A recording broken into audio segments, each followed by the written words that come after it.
Well, good afternoon. Certainly like to welcome you to this announcement this afternoon. And of course, I have Ken Clements, and Clem is the Director of Labour Standards Division, and joining me this afternoon.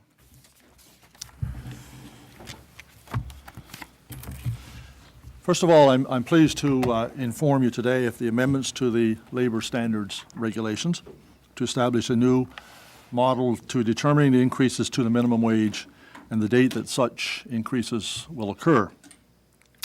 Improving the way that minimum wage is determined has been a priority for our government going back prior to 2015, when we committed to review the issue of the consultation with labour organizations and with employers. This commitment was then formalized by the Premier through the mandate letter providing direction to consult with labour organizations, with employers, to establish a consistent minimum wage formula that is reflective of the changes to the cost of living. We recognize that ad hoc approach used to determine the minimum wage in the past years was not helpful to minimum wage earners or to the employers. In February and March of 2017, public consultations were carried out indexing the minimum wage as a means to establish a clear and a consistent method of determining future increases. Input was sought on identifying a method of indexation to provide a transparent and predictable approach which would enable employers and their employees to appropriately plan for future increases. The consultations included public meetings and an online process to seek input. Government heard from workers, employers, politicians, labor and business organizations, student advocacy groups, as well as interested individuals. A summary report of feedback received during the consultation process was released in June of 2017. The report noted support for a transparent method of making future minimum wage adjustments and indexing future adjustments to changes in the Consumer Price Index was the preferred option. I am pleased to announce today that the annual increases in the minimum wage will now be indexed to the percentage change in the National Consumer Price Index for the previous year. This will ensure a more open, predictable, and well-informed approach to increasing the minimum wage. It is a transparent formula that is reflective of the changes to the cost of living. For 2018, this will mean a minimum wage increase from the current $11 per hour to $11.15. The minimum overtime rate will be 1.5 times the minimum wage rate. As of April 1st, 2018, the minimum overtime rate will be $16.73. Future adjustments to the minimum wage will be made annually on April the 1st, as is the case in the rest of Atlantic Canada. All 4 Atlantic provinces have now harmonized the date for minimum wage increases to April the 1st annually. Changes made to the Labour Standard Regulations will ensure that the formula approach will not result in a decrease to the minimum wage.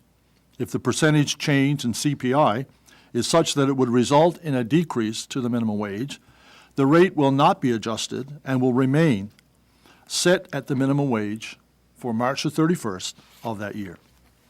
The minimum wage rate and the minimum overtime rate will be announced annually within 30 days of the release of the Consumer Price Index for December.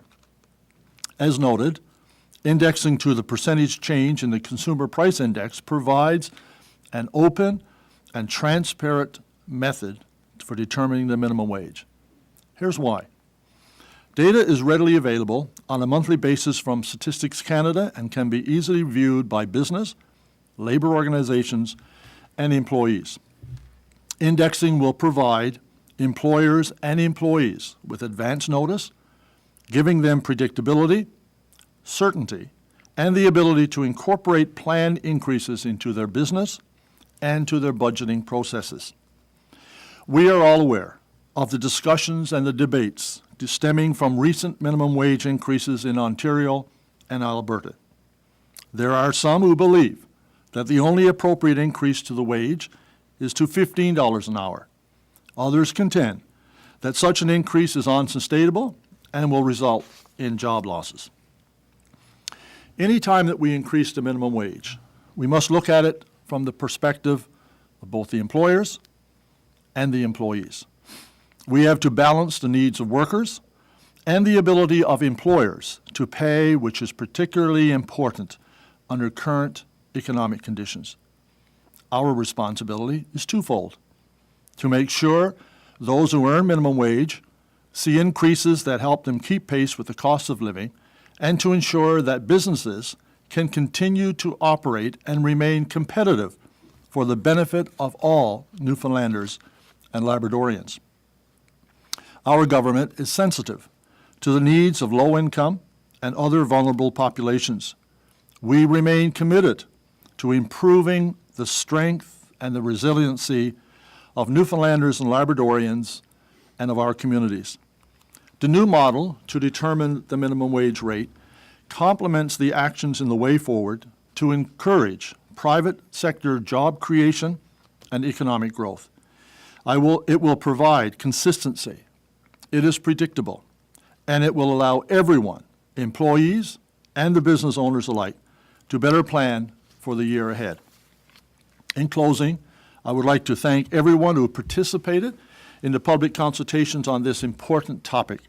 The new model reflects your input and provides the necessary balance and transparency that our government certainly recognizes is critical in determining minimum wage increases.